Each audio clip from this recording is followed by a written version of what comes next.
부장님, 오늘 하나생명 등 IFRS 17 앞두고 조건부 자본증권 발행 러시 후순위채 손실 흡수 효과 더 커져. 요 기사를 출판했는데 예, 어떻게 보면 보험회사 입장에서는 굉장히 중요한 사실 내용이에요. 예, 맞습니다. 근데 이 제목부터 시작해서 쭉 내용을 제가 읽어보니까 뭔가인지 하나도 모르겠어요. 되게 예. 어려워. 말이 그래서 이제 어렵죠. 기사를 출판했는데 예, 우리 독자들의 뭐 또 이쪽 관련된 부서에 있는 직원들은 이해를 하겠지만 예, 일반 독자들은 이해를 할 수가 좀 없는 내용들이 좀 많을 것 같아서 예, 한번 해설을 한번 해보자. 예. 이런 뜻입니다. 일단 IFRS 17이 되게 미래에 이게 몇 년도에 시작됩니까? 2023년부터 예, 시행됩니다. 굉장히 어떻게 이제 보면 얼마 안 남았죠. 이 보험회사 경영, 고객들, 상품, 그다음에 채널제에도 영향을 많이 미칠 것 같은데 한마디로 IFRS 17을 정의하면 뭐라고 얘기할 수 있어요? 한마디로 말하면 지금까지 고객한테 돈을 받아놓고 고객한테 돌려줄 돈을 옛날 받았을 때 원가 개념으로 적용했던 걸 지금 시가 반영으로 해서 적립해 둬라. 예. 그러니까 보험의 부채를 시가 평가하는 겁니다. 부채가 시작된가? 예, 자산은 진작 해오고 있었어요. 네. 자, 그러면 조건부 자본증권 예. 후순위채는 예. 어떤 뜻이에요? 이게 조건부 자본증권이라면 예. 원래 자본은 아닌데 예. 자본에 준하는 예. 걸로 인정해 주는 거예요. 근데 인정을 어디서 해주느냐? 예. 지급 여력을 산정할 때 예. 회사의 재무 건전성을 파악하는 예.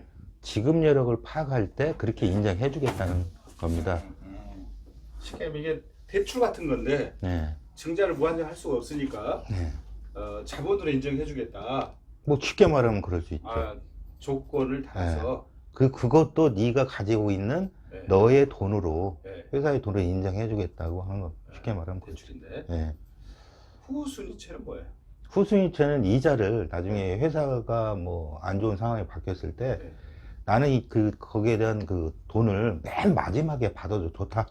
그럼 채권인데 네. 얘도 조건부 자본증권 안에 들어있는 거. 들어있는 거고 네. 그러면 조건부 자본증권 안에는 신종자본증권, 신종자본증권. 후순위채 네. 두 가지가 있는 거네요. 네, 두 가지가 있죠. 현재. 네, 현재. 음.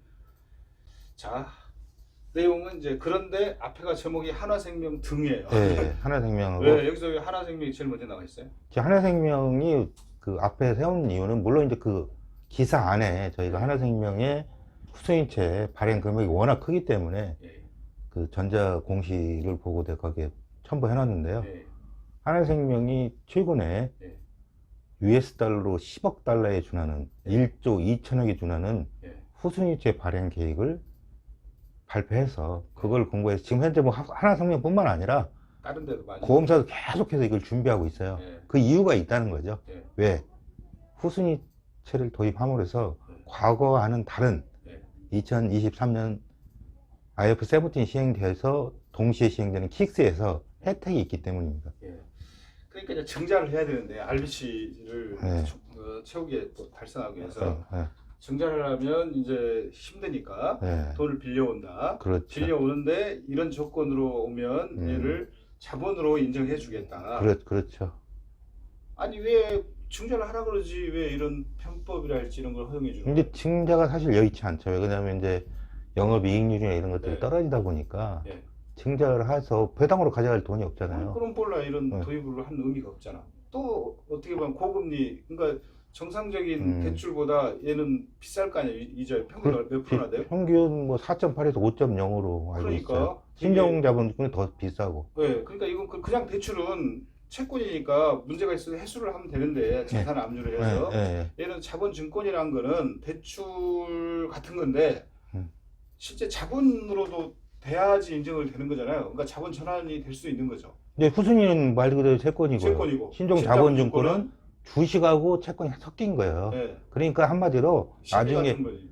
후순위보다는 더 유리하죠, 사실은. 네. 근데 만기가 길어요. 네, 그런데 이게 자본으로 전환이 되는 거잖아요. 그리고 네? 나중에는 강제로 배당을 조건을 하는 강제로 거죠. 그렇죠. 강제로 네. 나는 그냥 대출 해주고 싶어 이자만 받고 예? 대출은 자본을 인정 안 해요. 자본으로 얘를 전환을 강제로 당할 수 있다. 네. 근데 이 회사 망할 것 같아. 그럼 돈을 날려버리는 거잖아요. 그죠? 그럴 수 있죠. 후순위채 그러면 유효성. 웬만한 사람 이거 안 하려고 할 텐데 어떻게 끌고 오죠? 그건 이자를 많이 준다. 그렇죠. 이자를 하고 또 대부분의 저 특수관계? 보면 특수 관계에 있는 사람들이 네. 신종자본증권이나 계열사, 뭐 자회사나 이런 사람들이 하죠. 대부분 뭐 그러면 신종약분하고 후순위채하고는 이자가 어떻게 더 높습니까? 후순위채 더 높게? 아니 아, 후순위채가 아, 기간이 짧아요. 아, 그리고 후순위채 그 다음에 이제 5년, 10년이고 신종자본증권은 뭐 30년. 네. 그 때문에 이자가 훨씬 높죠. 그런데 아니 처음 그럼 이런 도입할 의미가 하나도 없잖아요. 그냥 대출로 대충 대출은 가지고 아니 대출은 자본이 아니니까. 아, 자본이 자기 돈이 아니잖아요. 아니 그러니까 어떻게 보면 대출하고 비슷한 거잖아. 얘는 완전한 자기 자본은 아니잖아. 그렇죠. 가져온 거긴 한데 헌법으로 보험사들의 네. 이 어려움을 일시적으로 해결을 해주려고 타준 거다. 근데 이거는 이제 대출금은 누가 저쪽에서 회수해버리면 바로 가져갈 수 있는데 이거는 최소한 장기이기 때문에 네. 그 자본으로 인정해줘도 크게 회사에 문제가 없다. 문제가 없다 이런 차원으로 이해하시면 될 것 같습니다. 그러나 영원히 이걸로 다 메꿀 수는 없는 거잖아요. 그렇죠. 네. 그런데 이걸 이걸 해주는 이유는 네. 금리 때문이다. 금리도 있지만 IFRS 17이 돼서 아까 부채 부담이 늘었잖아요. 네. 그러면 부채가 는 만큼 자본이 올라가야 지금의 그 율이 맞는데 그래서 이제 뭐 금융당국이 좀 완화 차원에서 후순위채 특히 조건부 후순위채에 대해서 메리트를 준 것 같습니다. 그러니까 금리가 올라가면 회사의 수익이 올라가고 이런 모든 게 개선이 될 거기 때문에 그런 플러스 효과도 있죠. 몇 년이 안 되니까 그 잠시만 해결하면 되니 이런 걸 조금 더 타셨다 이렇게 얘기를 해도 돼요? 그 말도 틀린 말은 아니에요. 만약에 맞습니다. 저금리가 계속 지속된다면 그렇죠. 무한정하게 그렇죠. 이런 걸 허용해 주진 않을 거 아니에요? 그렇죠. 근데 이것도 사실은 한도가 있어요. 풀로 할 수 있는 게 아니에요. 한도가 어떻게 있어요? 지금은 이제 자기 자본의 25%, 후순위는 25%, 네. 그 다음에 친종 자본은 50%. 네. 근데 지금 나중에는 네. 그걸 포함해서 요구 자본의 네. 15% 한도로 킥스가 네. 되면. 야, 갈수록 어렵네. 네. 자, 그러면 킥스가 뭐지? 아까 킥스는 네. 지금 RBC라고 지급여력제도 있잖아요. 네.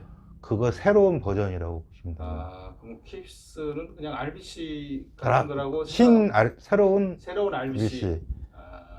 그러니까 나 여기 보니까 ESG 해외 후수이체 발행 결정 약 네. 하나생명 네. 어마어마한 그래가지고 ESG 하니까 네, 요즘은 뭐 그 ESG가 뭐 재상 환경 뭐 막 비상하시죠. 막그 뭐죠 그 미래의 좋은 건전 경영을 하기 위한 어떤 지표 같은 건데 그렇죠. 그래서 굉장히 좋은 일 하려고 뭘 했나 보다 이렇게 생각했는데 이게 아니고 네. 회사가 어려운 거네. 사실 이제 그거 자본 부족분 메꾸는 역할을 한 거죠.